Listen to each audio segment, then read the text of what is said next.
I stood in the sterile hallway outside the executive conference room at TechFlow Solutions, holding my security badge and personal items in a cardboard box. Through the glass walls, I watched the new CTO Bradley Harrison smugly addressing the board just hours before their $5 billion IPO launch.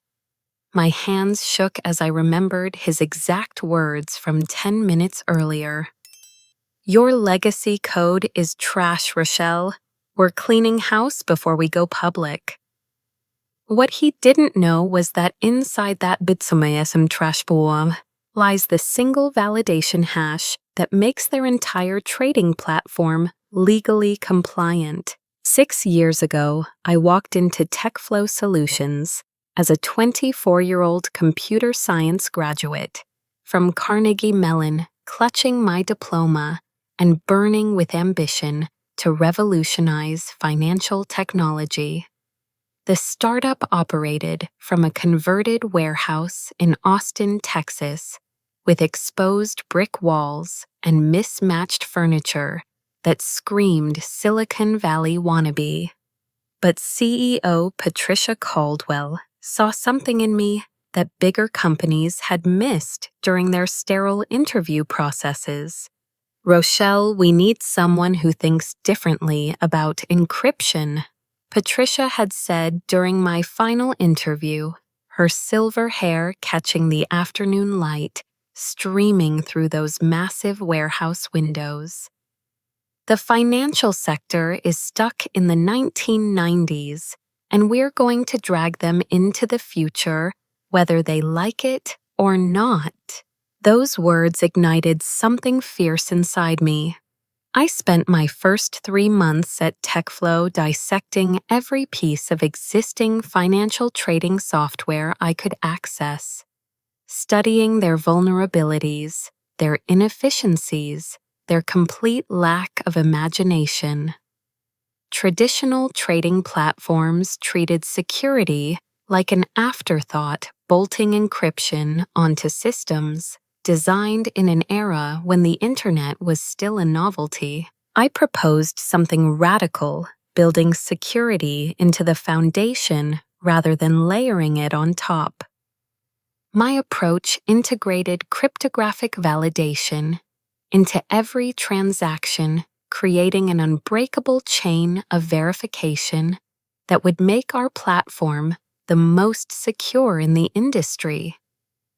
Patricia gave me unlimited resources and a team of 3 brilliant developers who shared my vision for bulletproof financial infrastructure. The work consumed my life.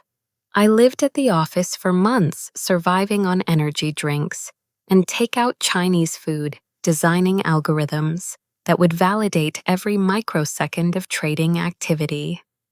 While my college friends were posting vacation photos and wedding announcements on social media, I was architecting the future of digital finance. My encryption system became the backbone of TechFlow's entire operation. The validation hash I developed ran continuously in the background, invisible to users, but essential for regulatory compliance. It verified every trade against Securities and Exchange Commission requirements, ensuring our platform met federal standards for public market participation. Patricia treated me like family during those early years. She attended my 26th birthday party, celebrated when I bought my first apartment, and promised me equity that would make me wealthy when TechFlow eventually went public. We worked side by side during crisis situations, troubleshooting technical issues at 3 in the morning and strategizing about product development over coffee every Tuesday. But success changed everything. As TechFlow grew from 20 employees to over 300, Patricia became increasingly distant. Venture capital firms circled like vultures demanding changes to make the company more attractive for acquisition or public offering. The warm, collaborative atmosphere I had loved gradually transformed into something cold and corporate. 3 months ago, everything shifted dramatically when Bradley Harrison arrived as our new Chief Technology Officer. He walked into our Austin headquarters wearing a perfectly tailored Navy suit and carrying credentials from every major Silicon Valley company that mattered. Stanford MBA, previous CTO roles at 2 successful startups connections to venture capital firms that could fund our IPO dreams. Bradley immediately began what he called organizational optimization. He fired veteran developers who had built TechFlow's core systems, replacing them with cheaper contractors from overseas firms. He eliminated collaborative code reviews, implemented rigid hierarchical approval processes, and treated experienced engineers like replaceable components in his efficiency machine. His condescending attitude toward existing systems became apparent during his first technical review meeting. He dismissed 6 years of careful architectural development as amateur hour programming and announced plans to modernize everything before we embarrass ourselves in front of investors. I watched helplessly as Bradley systematically dismantled the collaborative culture Patricia and I had built. Developers who had mentored me were escorted out by security guards, while Bradley smiled and talked about eliminating dead weight. The open-door policy that had made TechFlow feel like an innovative startup disappeared overnight. The breaking point came when I discovered Bradley presenting my architectural designs as his own innovations during investor meetings. He stood in front of venture capital partners, using slides containing my original encryption diagrams, claiming he had personally designed the security infrastructure that would revolutionize financial trading. I attempted to address this theft with Patricia, requesting a private meeting to discuss intellectual property attribution. She listened politely while I explained how my innovations were being misrepresented, then suggested I was being territorial about collaborative work. The woman who had once promised me recognition and equity now treated my concerns like the complaints of a difficult employee. Patricia's transformation hurt more than Bradley's arrogance because I had trusted her completely. She had been my mentor, my advocate, the person who believed in my potential when nobody else would take a chance on a young female engineer. Watching her choose corporate politics over our relationship felt like losing a mother figure. As I stood in that hallway holding my termination box, I realized Bradley's fatal mistake. In his rush to claim credit for my work, he had never bothered to understand how it actually functioned. He possessed my encryption keys and access credentials, but he had no comprehension of the validation hash that made everything legally compliant. Like a thief who steals a car without learning how to drive, Bradley had grabbed the keys to a system he couldn't operate. The termination meeting had lasted exactly 11 minutes, but I spent the entire night replaying every word in my mind.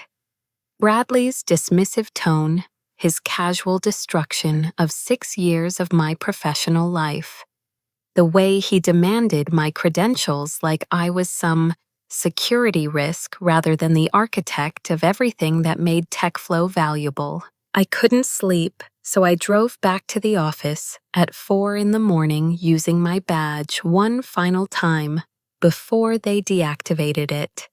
The empty workspace felt like a crime scene. Fluorescent lights humming over abandoned cubicles, where brilliant developers had built something extraordinary before Bradley's purge. I spent 3 hours methodically documenting everything I could remember about my original code architecture. My personal laptop contained backup copies of design documents that Bradley's team hadn't confiscated, including early patent applications that clearly established my intellectual property ownership. The evidence was damning. I discovered that Bradley had systematically removed my name from code comments and technical documentation over the past 2 months, replacing my attribution with his own. Algorithms I had spent months perfecting now appeared in official company records as Bradley Harrison Innovations. Most shocking was a series of legal documents reassigning my original design patents to Bradley's name. The paperwork bore what looked like my signature, but I had never signed anything transferring my intellectual property rights. Either someone had forged my signature, or Patricia had authorized document fraud to make Bradley's theft appear legitimate. At 8 in the morning, I called Patricia's office and demanded an immediate meeting. Her assistant tried to schedule something for the following week, but I made it clear this couldn't wait. Patricia agreed to see me at 10, probably expecting a routine exit interview discussion. I arrived at Patricia's corner office, carrying a folder of evidence that documented 3 months of systematic intellectual property theft. The space looked exactly the same as during our early morning strategy sessions years ago, with the same motivational posters and family photos that had once made me feel welcome. "Rochelle, I hope we can handle this transition professionally," Patricia began, not bothering to look up from her computer screen. "Bradley explained that your departure was necessary for company culture improvement."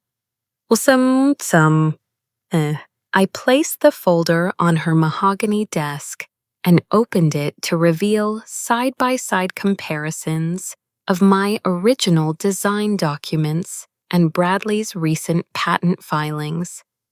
"Patricia, look at this evidence. Bradley has stolen my intellectual property and claimed credit for innovations I developed before he even joined this company." She glanced briefly at the documentation, then closed the folder without examining the details. "Rochelle, everything you created while employed here belongs to TechFlow Solutions. We own all employee innovations, and Bradley is simply organizing our intellectual property portfolio for the IPO process." "These patents were filed under my name 2 years ago," I insisted, pointing to the original filing dates. "Bradley literally copied my algorithms and submitted them as his own work. This is fraud, not organizational management." Patricia leaned back in her leather chair, her expression growing cold. "I think you're being territorial about collaborative work. Bradley has extensive experience managing technical teams, and he's implementing industry best practices for documentation and attribution." The dismissal hit me like physical violence. This woman had encouraged my innovation, celebrated my breakthroughs, and promised me recognition for building the foundation of our entire business. Now she was gaslighting me about theft that any competent attorney could prove in court. "Patricia, you know I designed this encryption system from scratch. You were there during the development process. You approved every major architectural decision I made." "I remember you contributing to a team effort," she replied, her voice taking on a lawyer-like precision. "Bradley is managing that team now, and his leadership style requires clear ownership of all technical assets." A month ago, I realized that Patricia had made a calculated decision to sacrifice me for Bradley's venture capital connections. His Silicon Valley credentials were worth more to her than 6 years of my loyalty and innovation. She was willing to commit fraud to make him appear more valuable to potential investors. The final insult came during that afternoon's pre-IPO technical review meeting. Bradley had assembled the entire development team, board members, and several venture capital representatives in our largest conference room. He stood at the front like a professor lecturing students using slides that contained my original system architecture. As you can see, the encryption methodology I developed represents a significant advancement over traditional financial security protocols. Bradley announced, clicking through diagrams I had drawn on whiteboards during late-night brainstorming sessions. I sat in the back row, watching him claim credit for algorithms I had spent months perfecting.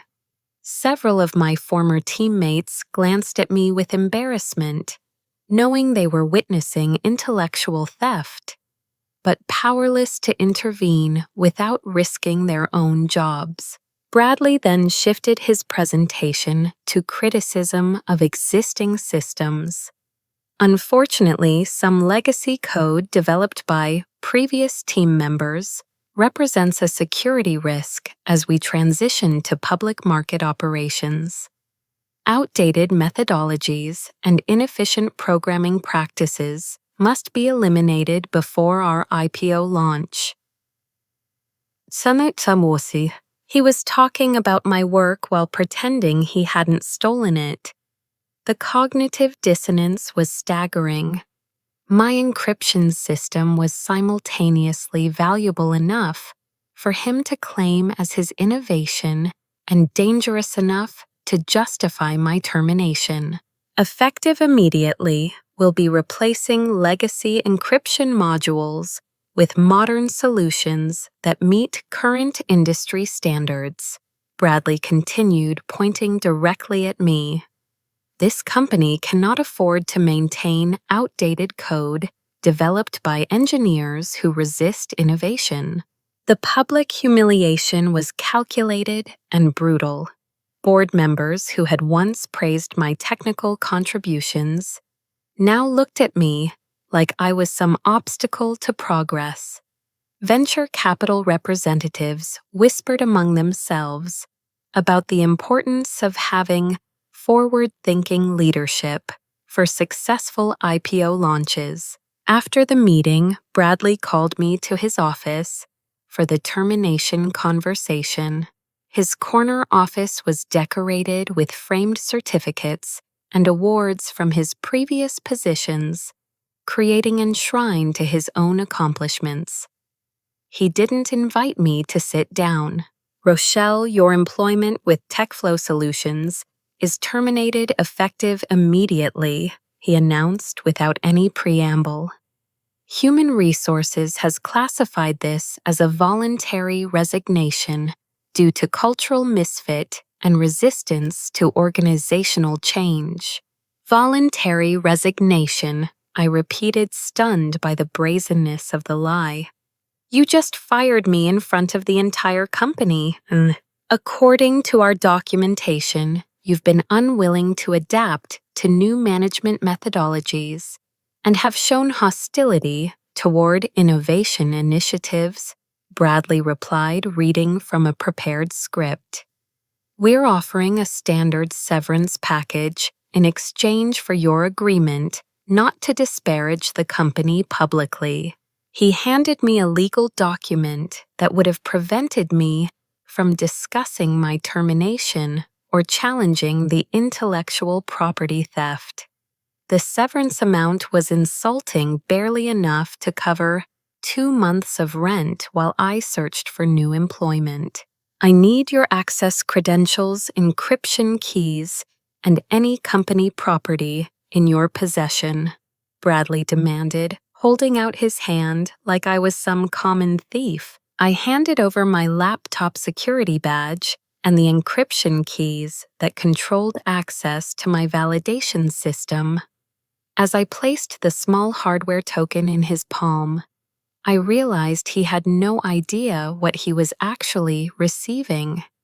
The keys unlocked the encryption, but the validation hash ran on a completely separate protocol that I had never documented in the main codebase. Security guards escorted me through the office, while my former colleagues pretended to focus on their computer screens.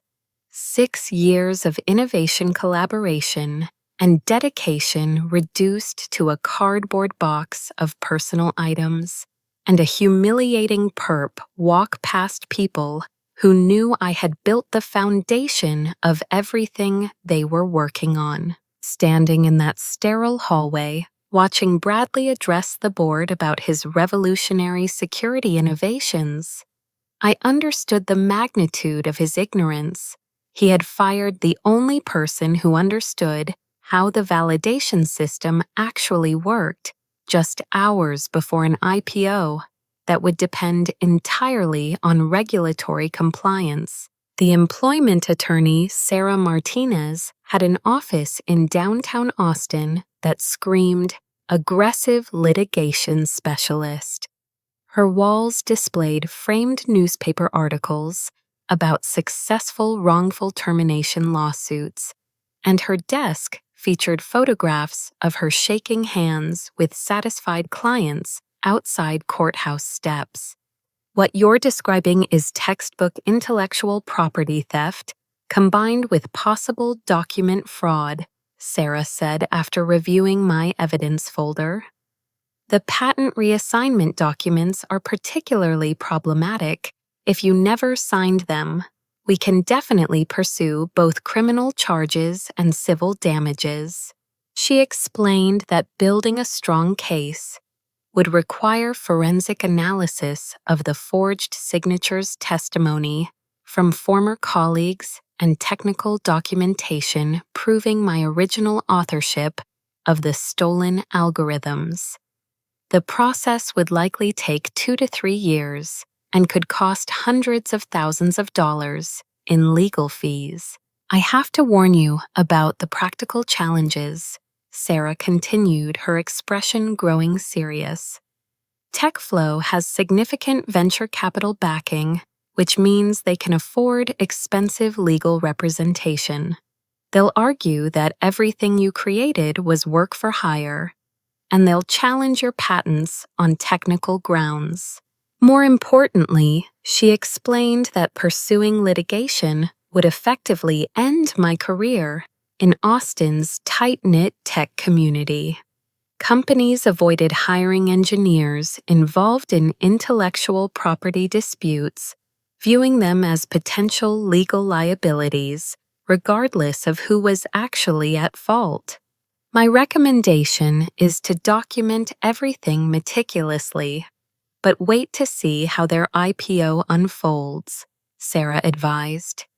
If their platform fails or faces regulatory scrutiny, it strengthens your position significantly. Sometimes the best revenge is letting incompetence expose itself. I left her office feeling simultaneously vindicated and frustrated. The legal system could eventually deliver justice, but only after years of expensive litigation that would destroy my professional reputation. Bradley and Patricia had calculated correctly that I couldn't afford to fight back immediately. That evening, I sat in my apartment, reviewing backup copies of my original code architecture. The files told the story of 6 years of careful development, from early encryption experiments to the sophisticated validation system that made TechFlow's platform legally compliant. The technical analysis revealed Bradley's fundamental misunderstanding of how my system operated. His team had reverse-engineered my encryption protocols without comprehending their integration with the validation framework. They had successfully copied the visible components while missing the invisible infrastructure that made everything legally functional. My validation hash ran on a separate protocol that connected to Securities and Exchange Commission databases every few microseconds, verifying that each transaction met federal requirements. For public market participation, the algorithm was invisible to users and barely noticeable even to most developers.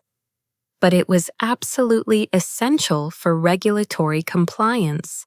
Bradley's replacement system lacked this continuous validation because he didn't know it existed. His team had focused on the encryption components that were obvious in the main codebase, missing the background processes that actually made the platform legally operational. The implications were staggering. Without proper validation, hashing every transaction on TechFlow's platform would technically violate SEC regulations for public market trading. The platform would appear to function normally, but it would fail any serious regulatory audit. I realized that Bradley had created a ticking time bomb. The moment SEC auditors examined TechFlow's post-IPO trading data, they would discover the validation failure. The company would face massive fines, investor lawsuits, and possible criminal charges for operating an illegal trading platform. The moral dilemma kept me awake for hours. I could call Patricia and warn her about the compliance failure, potentially saving the company from regulatory disaster. But Patricia had chosen to sacrifice me for Bradley's venture capital connections, dismissing my concerns about intellectual property theft and treating me like some disgruntled employee. I decided to remain silent. The truth would emerge naturally when the system faced real-world regulatory scrutiny. Sometimes the most powerful response to betrayal is simply allowing reality to reveal itself. The next morning, David Wu called my personal phone with a warning that made my blood run cold. David had been one of my original team members, a brilliant developer who specialized in database integration and system monitoring. He had survived Bradley's purge by keeping his head down and avoiding any appearance of loyalty to me. "Rochelle, you need to know what Bradley is planning," David whispered clearly, calling from somewhere private. "He's been telling investors that any technical problems after the IPO will be the result of sabotage by disgruntled former employees. He specifically mentioned your name as a potential security risk." The accusation was particularly insidious because it would be impossible to disprove. If TechFlow's platform experienced any failures or glitches, Bradley could blame them on malicious code I had supposedly planted before my termination. He was positioning himself to make me a scapegoat for problems he didn't even understand existed. He's also been asking the development team about any backdoors or hidden functions you might have built into the system, David continued. "Most people don't know enough about your original architecture to answer those questions, but Bradley seems convinced you left some kind of time bomb." The irony was almost funny. Bradley was frantically searching for sabotage that didn't exist while completely missing the actual compliance failure his ignorance had created. He had fired the one person who could prevent the disaster he was afraid I had caused. David's warning confirmed that I had made the right decision to remain silent. Bradley was already planning to blame me for any technical problems, so warning him about the validation failure would only give him advance notice to find some way to shift responsibility. Better to let the truth emerge during the SEC audit that every post-IPO company faces. As I hung up the phone, I felt a strange sense of peace. For 6 years, I had worried about protecting TechFlow's technical infrastructure and ensuring regulatory compliance. Now Bradley owned that responsibility, and he was about to discover how much he didn't know about the system he had claimed to design. I woke up at 5 in the morning on the day of TechFlow's initial public offering, despite having set no alarm. My body had internalized the significance of this moment, the culmination of 6 years of work that Bradley would claim as his own achievement. The financial news channels were already covering the IPO with the breathless excitement reserved for major market events. CNBC featured a segment about TechFlow's revolutionary security technology that would supposedly transform financial trading forever. The reporter interviewed Bradley via satellite from NASDAQ headquarters in New York, where he and Patricia would ring the opening bell. Our proprietary encryption platform represents the next generation of financial security, Bradley announced to the national television audience, wearing a perfectly tailored charcoal suit and speaking with the confidence of someone who believed his own lies. The algorithmic validation system I developed ensures that every transaction meets the highest regulatory standards. I watched from my kitchen table drinking coffee and feeling sick to my stomach. This man was taking credit for innovations I had developed while working 18-hour days algorithm I had refined through months of testing and iteration. The television audience had no way to know they were watching intellectual theft in real time. Patricia appeared beside Bradley on camera, looking elegant and composed, in a navy blue blazer that projected executive competence. She discussed TechFlow's mission to democratize financial technology and make trading accessible to everyday investors. Her words sounded like the idealistic vision we had once shared, but now they felt hollow and commercial. At 9:29, Bradley and Patricia stepped forward to ring the NASDAQ opening bell. The ceremonial moment was accompanied by cheers from TechFlow employees who had flown to New York for the celebration. I recognized several faces from my former team people who knew I had designed the technology being celebrated. The stock began trading at 9:30 with an opening price of $47 per share, valuing TechFlow at approximately $5 billion. Financial reporters proclaimed it one of the most successful fintech IPOs in recent history, and Bradley gave additional interviews about his vision for the future of digital trading. For the first hour, everything appeared to proceed normally. The stock price climbed steadily to $52 as investors embraced TechFlow's promise of secure, accessible trading technology. Financial news anchors discussed the company's potential to disrupt traditional brokerage firms and capture significant market share from established players. Then at 10:43, the stock ticker froze. The initial explanation from NASDAQ officials suggested high trading volume had temporarily mostly overwhelmed their systems. Financial reporters assured viewers that such technical difficulties were common during major IPO launches and usually resolved quickly. The stock price remained frozen at $51.37. By 11:15, trading still hadn't resumed.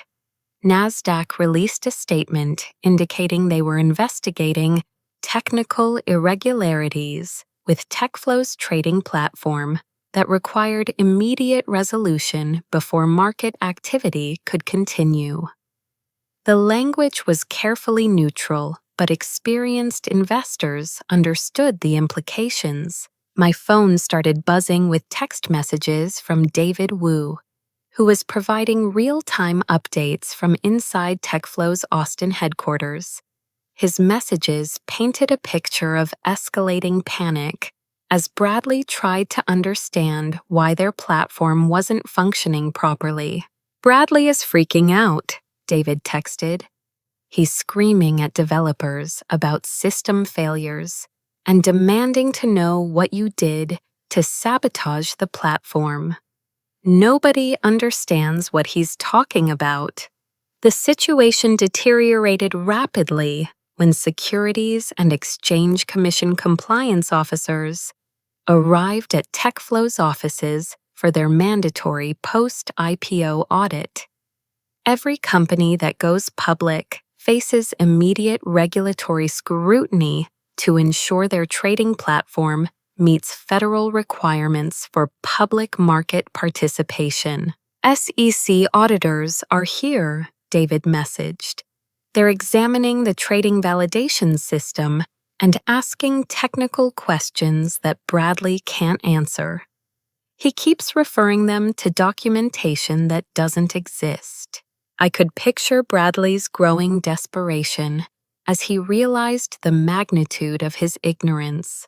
He had spent 3 months claiming to understand technology. He had never bothered to study, and now federal regulators were asking for explanations he couldn't provide. At 12:30, NASDAQ announced that TechFlow trading would remain suspended pending resolution of regulatory compliance issues identified during the SEC audit. The stock price began dropping in after-hours trading as investors processed the implications of a compliance failure on IPO day. David's updates became increasingly frantic as the afternoon progressed. "Bradley found some of your old technical documentation and is trying to figure out how the validation system works," he texted.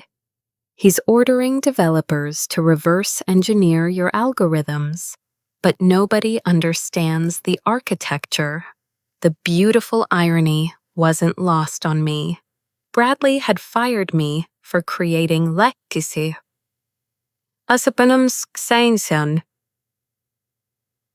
Code that he considered obsolete and dangerous. Now he was desperately searching through that same code, trying to understand why the system was failing without my validation protocols. By 2 o'clock, SEC auditor Janet Peterson had identified the core problem. TechFlow's trading platform lacked the continuous validation hashing required for public market compliance. Every transaction since the opening bell had been processed without proper regulatory verification, making them technically illegal. The platform appears functional on the surface, but it's missing critical compliance infrastructure, Peterson explained to Bradley during a meeting that David overheard. "Your validation protocols don't meet SEC requirements for public market trading." Oh, Bradley's response revealed the depth of his technical incompetence. He insisted that TechFlow's encryption system included all necessary validation components, and suggested that the SEC auditors didn't understand modern security architecture. His arrogance in the face of regulatory scrutiny was breathtaking. The crisis reached its climax when Bradley appeared on CNBC for an emergency interview at 3:15. Instead of admitting technical problems or accepting responsibility, he chose to blame me for the platform's failures. "We're dealing with sabotage," by a disgruntled former employee who was terminated for erratic behavior and poor performance, Bradley announced to a national television audience. Rochelle Williams left malicious code designed to fail during our IPO launch. We're working with federal investigators to address this corporate sabotage. I watched in stunned silence as this man destroyed my professional reputation on live television. He was accusing me of federal crimes while simultaneously revealing his complete ignorance of the technology he claimed to have designed. The stock price crashed 60% in after-hours trading as investors absorbed the implications of Bradley's accusations. If TechFlow's platform had actually been sabotaged, the company faced massive liability, regulatory investigations, and possible criminal charges against its former employee. Financial news analysts began questioning Bradley's technical credentials and TechFlow's due diligence processes. How had a company valued at $5 billion hired a CTO who couldn't prevent sabotage by a single disgruntled employee? The narrative was spiraling beyond Bradley's control. As I turned off the television that evening, I realized the truth would inevitably emerge. Federal investigators would examine my code and discover no evidence of sabotage. Instead, they would find that Bradley had removed essential compliance components without understanding their regulatory necessity.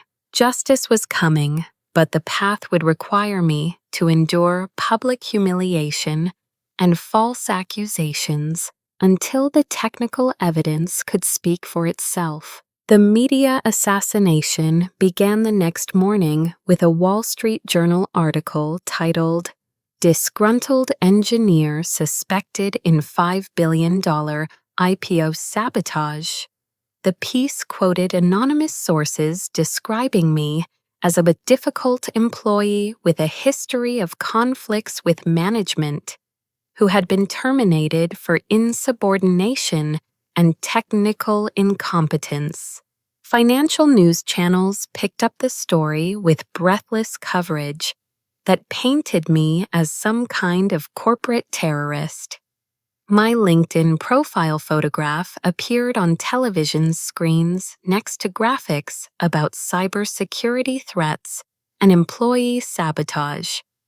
Reporters discussed my educational background and career history like they were profiling a criminal suspect. Bradley gave additional interviews reinforcing the sabotage narrative. He appeared on Bloomberg television explaining how my erratic behavior had been a warning sign that management should have addressed earlier. According to his version of events, I had been angry about performance reviews and had threatened to make the company pay for my termination. None of these allegations were true, but the financial media accepted Bradley's explanations without independent verification. The story fit a convenient narrative about the dangers of disgruntled employees in technology companies, and fact-checking would have required technical expertise that most reporters lacked. My personal phone rang constantly, with calls from journalists seeking comments about the sabotage allegations. I followed attorney Sarah Martinez's advice to remain completely silent, but my lack of response was interpreted as evidence of guilt by reporters who needed quotes for their deadline stories. The professional damage was immediate and devastating. Recruiters who had contacted me about potential opportunities suddenly stopped returning my calls. LinkedIn connections began disappearing as former colleagues distanced themselves from someone accused of corporate sabotage. my career in Austin's technology community was effectively over. Sarah Martinez worked frantically to gather evidence that would refute the sabotage allegations. She hired forensic computer analysts to examine backup copies of my code, looking for any modifications or malicious functions that Bradley claimed I had planted. The forensic analysis took 3 days but provided conclusive results. Every line of code I had written was constructive and functional, with no evidence of sabotage, time bombs, or malicious functions. The analysts confirmed that my encryption algorithms and validation protocols were sophisticated examples of defensive programming designed to prevent failures, not cause them. "This is the strongest evidence we could have hoped for," Sarah explained during our meeting to review the forensic report. "Independent technical experts have certified that your code contains no sabotage whatsoever. Bradley's accusations are provably false. More importantly, the forensic analysis revealed that Bradley's team had systematically removed my validation protocols without replacing them with equivalent functionality. The compliance failure wasn't the result of sabotage, but rather incompetent management by someone who didn't understand the system he was modifying." Sarah also obtained internal TechFlow emails through discovery requests that painted a damning picture of Bradley's leadership. Former colleagues provided testimony about his systematic removal of experienced developers, his dismissive attitude toward existing systems, and his repeated claims to have designed technology that predated his employment. The breakthrough came when David Wu contacted us with internal emails proving Bradley knew about technical problems before the IPO launch. One email chain showed senior developers warning Bradley that the validation system was incomplete, but he had dismissed their concerns and ordered them to proceed with the launch anyway. "We need to address the validation hash integration before going public," senior developer Amanda Foster had written to Bradley 2 weeks before the IPO. "The system will pass basic functionality tests, but will fail SEC compliance audits." Bradley's response was chilling in its arrogance. "These legacy systems are overly complicated. We're moving forward with the launch as scheduled. If there are any technical issues, we'll address them after we complete the public offering." Patricia had been copied on this email exchange and had signed off on Bradley's decision to ignore the technical warnings. Both executives had knowingly launched an IPO with a platform they knew would fail regulatory scrutiny. The Securities and Exchange Commission investigation expanded rapidly as federal prosecutors obtained warrants for TechFlow's internal communications. They discovered extensive evidence that Bradley and Patricia had misrepresented the platform's technical capabilities to investors and regulators. Forensic investigators also uncovered attempts to delete evidence of my original system design. Bradley's team had tried to remove all traces of my intellectual property from company servers, but federal computer specialists recovered the deleted files.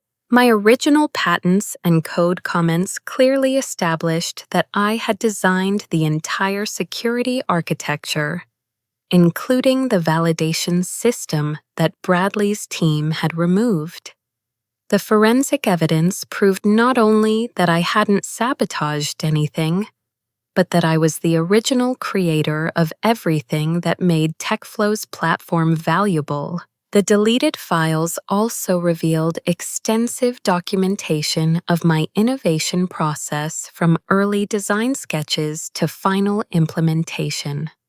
Federal investigators found emails between Patricia and me discussing technical details that proved her earlier claims about collaborative development were lies designed to justify intellectual property theft. Most damaging was the discovery of private communications between Bradley and Patricia discussing their plan to remove me before the IPO.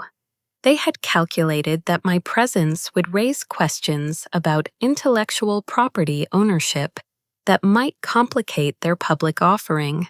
Rochelle's technical knowledge makes her a liability for the IPO process, Patricia had written in an email to Bradley. Investors prefer clear leadership hierarchies, and having the original system architect reporting to someone else creates unnecessary complications. Bradley's response revealed the cynical calculation behind my termination. We can handle any technical issues that arise after we remove her. The important thing is presenting a clean management structure to investors and avoiding questions about intellectual property attribution. These communications proved that my firing hadn't been about performance or cultural fit, but about erasing my contributions to make Bradley appear more valuable to potential investors. They had committed fraud to steal credit for my innovations. As the evidence mounted, financial news outlets began questioning their initial coverage of the sabotage allegations. Technical experts interviewed by Bloomberg and CNBC confirmed that my code showed no signs of malicious intent and represented sophisticated security architecture. The narrative slowly shifted from employee sabotage to management incompetence. Journalists who had initially accepted Bradley's explanations without question began investigating his background and discovering discrepancies in his credentials and previous achievements. Most satisfying was watching Bradley's public statements become increasingly desperate and contradictory. During one disastrous CNBC interview, he simultaneously claimed that my validation system was both essential for regulatory compliance and dangerously obsolete. His technical explanations made no sense to anyone with computer science expertise. Patricia attempted damage control by announcing Bradley's voluntary resignation and promising a complete investigation of TechFlow's technical infrastructure. But federal prosecutors had already gathered enough evidence to pursue criminal charges against both executives. The stock price continued falling as investors realized they had been defrauded about TechFlow's technical capabilities. Class action lawsuits emerged seeking damages from investors who had purchased shares based on misrepresented technology claims. By the end of the week, it was clear that truth was emerging faster than Bradley and Patricia could spin alternative narratives. Federal investigators had obtained irrefutable evidence of intellectual property theft, securities fraud, and deliberate misrepresentation of technical capabilities to investors and regulators. The congressional hearing room in the Rayburn House office building buzzed with anticipation as members of the House Financial Services Committee prepared to examine the TechFlow IPO collapse. C-SPAN cameras captured every detail as representatives, staffers, and witnesses filled the formal chamber with its dark wood paneling and official portraits. I sat at the witness table wearing a navy blue suit that Sarah Martinez had helped me select, flanked by my attorney, and facing a panel of legislators who would determine whether my testimony could prevent similar frauds in the future. The witness table felt simultaneously like a platform for vindication and a potential trap for career destruction. Committee Chairman Robert Hayes opened the hearing with remarks about protecting investors from fraudulent IPO launches. The American people deserve to know how a $5 billion public offering could fail on its first day due to basic compliance failures, he announced to the packed gallery. Bradley testified first, still maintaining his narrative about employee sabotage, despite the mounting forensic evidence against him. He wore an expensive gray suit and spoke with practiced confidence, but careful observers could see the desperation beneath his polished exterior.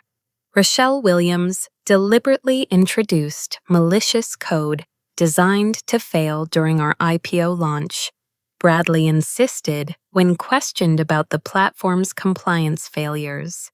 Her sabotage was sophisticated and designed to avoid detection during routine testing. Representative Sarah Kim from California challenged his technical explanations with questions that revealed his fundamental ignorance.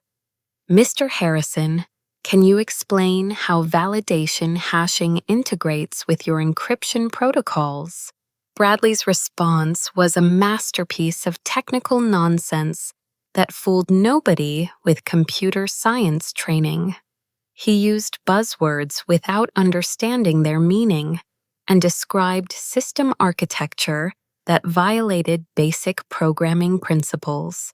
The validation algorithms utilize blockchain-adjacent methodologies to ensure cryptographic integrity across distributed transaction networks, Bradley answered, stringing together meaningless technical terms. Representative Kim pressed further. That explanation makes no technical sense whatsoever.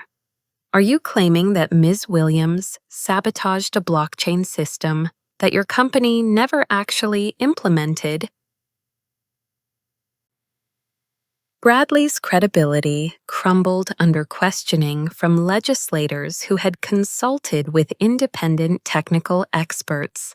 His claims about my sabotage became increasingly implausible as he failed to provide coherent explanations of how the platform was supposed to function. When my turn came to testify, I felt the weight of 6 years of innovation and 3 months of character assassination settling on my shoulders. This was my opportunity to present the truth to Congress and the American people, but I knew that Bradley's lies had already damaged my reputation beyond repair. Thank you for allowing me to testify about TechFlow's technical infrastructure. I began speaking directly to the committee members while ignoring the cameras and spectators. I want to explain how the validation system actually worked and why its removal caused the compliance failure. I methodically described my original encryption architecture using visual aids to demonstrate how the validation hash integrated with trading protocols. Unlike Bradley's technical gibberish, my explanations were precise, coherent, and verifiable by independent experts. The validation hash runs continuously in the background, checking every transaction against SEC databases to ensure regulatory compliance. I explained to the committee. Without this validation, the platform appears functional but violates federal requirements for public market trading. Representative David Martinez from Texas asked about Bradley's sabotage allegations. Ms. Williams, did you plant malicious code designed to cause the platform to fail? Absolutely not, I replied firmly. Independent forensic analysis has confirmed that my code contains no sabotage whatsoever. The platform failed because Mr. Harrison removed essential compliance components without understanding their regulatory necessity. I presented evidence of my original patent filings proving that I had designed the security architecture years before Bradley joined the company.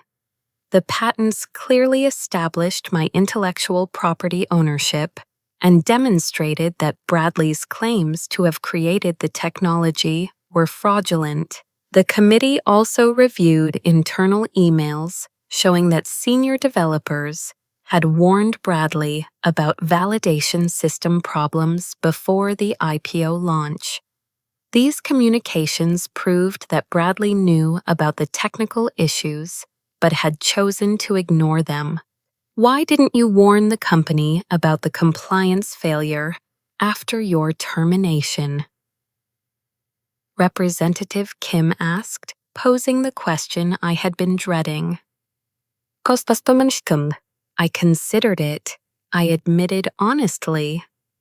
But Bradley had already accused me of sabotage and was positioning me as a scapegoat for any technical problems. I decided that warning him would only give him advance notice to find new ways to shift responsibility.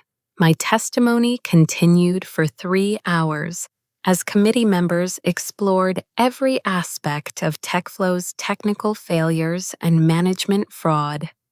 I answered questions about validation algorithms, regulatory compliance requirements, and the timeline of Bradley's systematic removal of experienced developers. The turning point came when Representative Kim asked Bradley to explain specific lines of code from my original validation system. His response revealed that he couldn't read or understand the programming language I had used despite claiming to have designed the entire architecture. Mr. Harrison, this code uses standard Python libraries for cryptographic hashing, Representative Kim observed. If you designed this system, surely you can explain what these functions accomplish. Bradley's stammering response made it clear that he possessed no programming expertise whatsoever. He had claimed credit for innovations he literally couldn't understand, let alone create. Under oath, Bradley was forced to admit that he had never actually written any code for TechFlow's platform. His role had been limited to high-level architectural guidance and strategic technology planning. The man who had taken credit for my algorithms had never possessed the technical skills to create them. Patricia's testimony was equally devastating as she attempted to distance herself from Bradley's technical decisions while accepting responsibility for the intellectual property theft. She admitted that my contributions had been minimized to make Bradley appear more valuable to investors. We needed strong technical leadership for the IPO process, Patricia explained when questioned about my termination. Mr. Harrison's credentials were more impressive to venture capital firms than Ms. Williams's actual technical achievements. The admission was stunning in its callousness. Patricia had sacrificed my career and stolen my intellectual property to create a false impression of technical competence for potential investors. The hearing's climax came when SEC investigator announced their discovery of additional evidence that Bradley and Patricia had planned to short sell TechFlow stock immediately after the IPO. They had intended to profit from the platform failure they knew was inevitable when they removed my validation system. Financial records show that both Mr. Harrison and Ms. Caldwell had arranged short positions that would have generated significant profits when TechFlow's stock price collapsed. announced SEC investigator Janet Peterson. They knew the platform would fail regulatory compliance and had positioned themselves to profit from that failure. The revelation transformed the narrative from management incompetence to deliberate securities fraud. Bradley and Patricia hadn't just stolen my intellectual property and misrepresented their technical capabilities. They had planned to profit from the resulting disaster. Representative Hayes concluded the hearing with remarks about the need for stronger protections for investors and innovators. This case demonstrates how easily corporate executives can steal credit for innovations they don't understand and deceive investors about capabilities they don't possess. As I left the witness table, I felt a profound sense of relief. The truth about TechFlow's technical infrastructure and my role in creating it was now part of the congressional record. Federal investigator possessed irrefutable evidence of the fraud that Bradley and Patricia had committed.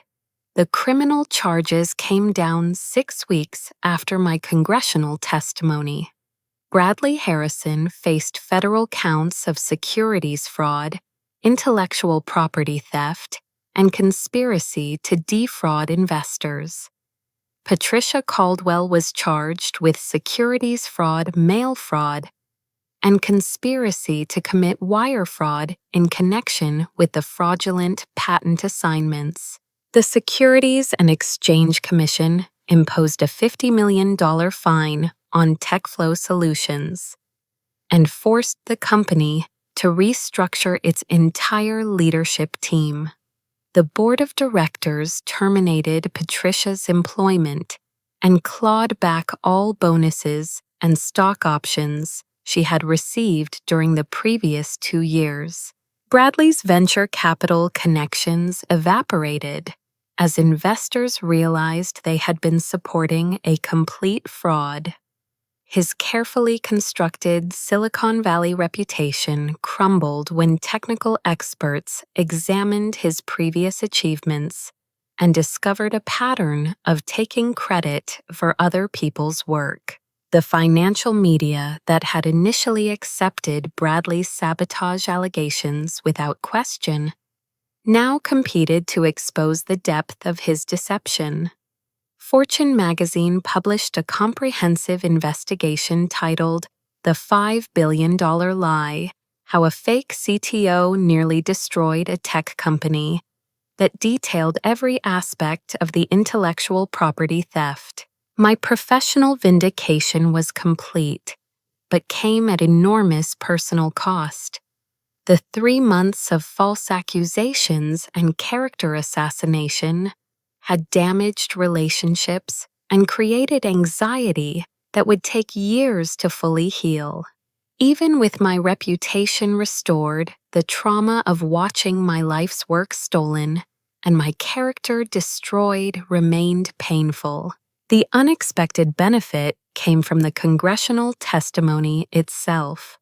Major technology companies had watched me methodically explain complex security architecture to federal legislators, demonstrating both technical expertise and communication skills that are rare in the industry. Within 2 weeks of the hearing, I received job offers from Google, Microsoft, Amazon, and several prominent fintech startups.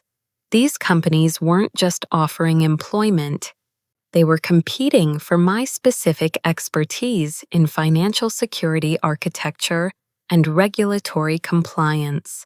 The most satisfying offer came from Secure Financial Technologies, a Boston-based firm that specialized in compliance infrastructure for trading platforms. They offered me the position of Chief Security Officer with equity that would make me wealthy when they eventually went public. We need someone who understands both the technical and regulatory aspects of financial platform security, explained CO Jonathan Miller during our interview. Your congressional testimony demonstrated exactly the kind of expertise we're looking for.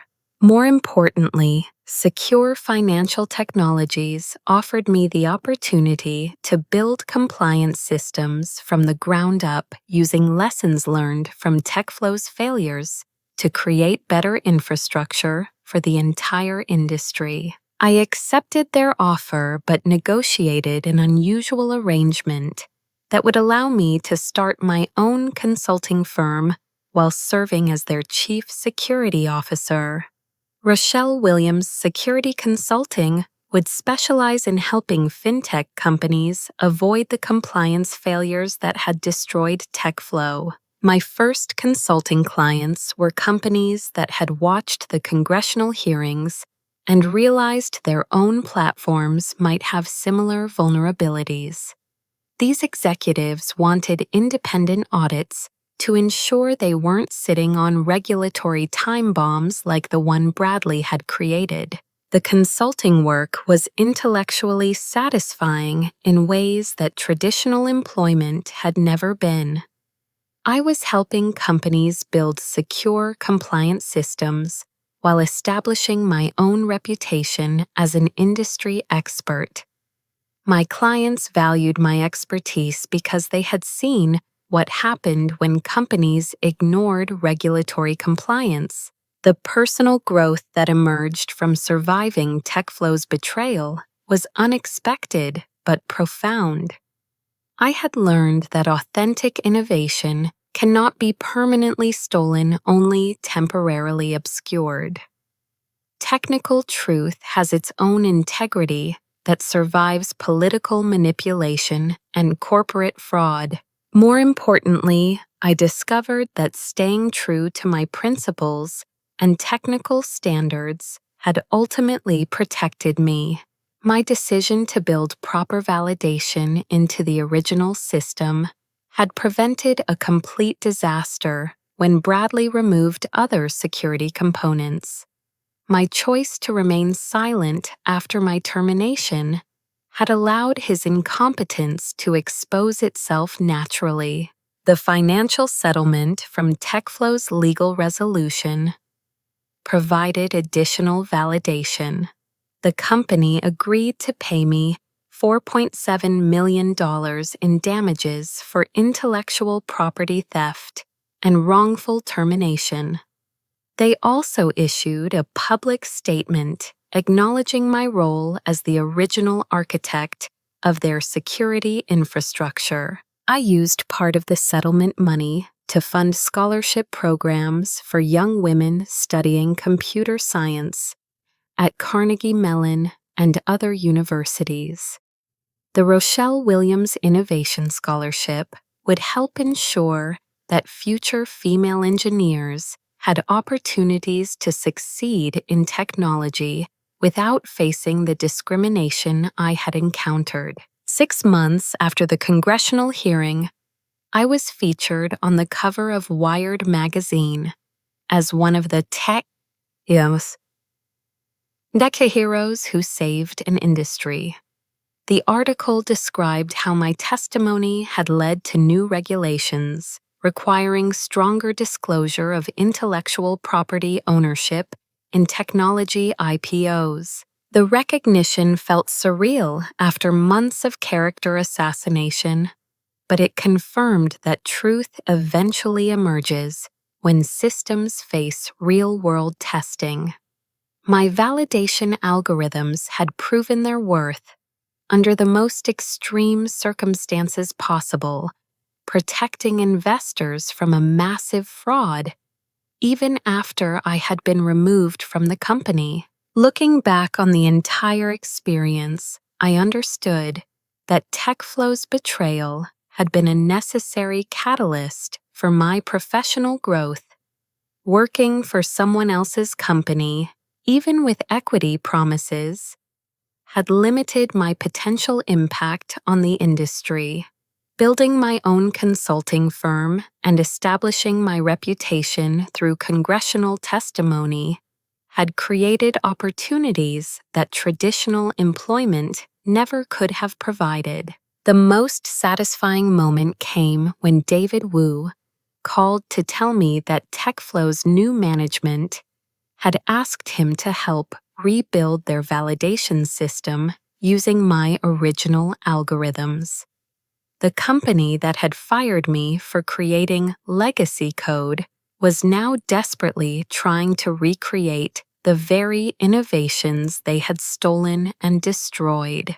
They want to license your consulting services to help fix the platform, David explained with amusement in his voice. The new CTO admits they have no idea how to implement proper validation hashing without your expertise. I declined their request politely but firmly. TechFlow had made their choice when they decided to steal my intellectual property and destroy my reputation. They would have to solve their technical problems without my help using whatever resources they could find in a marketplace that now knew the truth about their previous deception. As I write this story, exactly 1 year has passed since that morning when I stood in TechFlow's hallway holding my termination box. Rochelle Williams Security Consulting now employs 12 people and serves clients across the financial technology industry. We specialize in building the kind of robust, compliant systems that I had originally envisioned at TechFlow. The experience taught me that sometimes the most powerful response to betrayal is simply maintaining your integrity and allowing truth to reveal itself through time and testing. Authentic innovation survives political manipulation because it serves real purposes that cannot be faked or replicated by people who don't understand the underlying principles. Technical systems like human character prove their worth when subjected to stress and scrutiny. The validation algorithms I developed 6 years ago in that converted warehouse in Austin continue protecting investors and ensuring regulatory compliance, regardless of who tries to claim credit for creating them. Have you ever had your professional achievements stolen or minimized by someone in authority? How did you handle the situation, and what advice would you give to others facing similar challenges? I'd love to hear your experiences in the comments below. Thank you for listening to my story about standing up for truth and innovation in the face of corporate betrayal. If you found this tale inspiring or educational, please like this video, subscribe to the channel, and share it with anyone who might benefit from learning about the importance of protecting intellectual property and maintaining professional integrity. Remember that your authentic contributions to the world have value that cannot be diminished by people who try to steal credit for work they don't understand. Sometimes the most powerful response to injustice is simply continuing to do excellent work and trusting that truth will ultimately prevail when systems face real-world testing.